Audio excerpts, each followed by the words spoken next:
Hello guys, देखिए हम लोग आए हैं एक सर हमारे विद्यालय में क्या है वैशाली का, वहीं उनके गांव पे आए हैं। उनके भतीजे का शादी था। देखिए यहाँ खेत सब घूमने आए हैं। खैनी का खेती देखिए लगा है, सब खैनी का फसल इधर लगा है। और इधर संजय सर भी आए हैं, संजय सर, हरेंद्र सर भी आए हैं। देखिए इधर सब खैनी रोपा गया है। हम लोग आए हैं शादी में अटेंड करने के लिए। देखिए सारा पूरा खेती के इधर खैनी का हुआ है।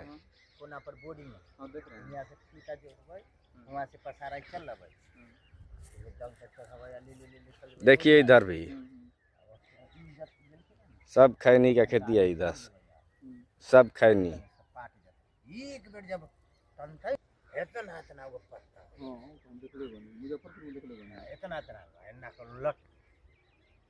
फागुन आता है ना, माघे में उलट सुगंध हो।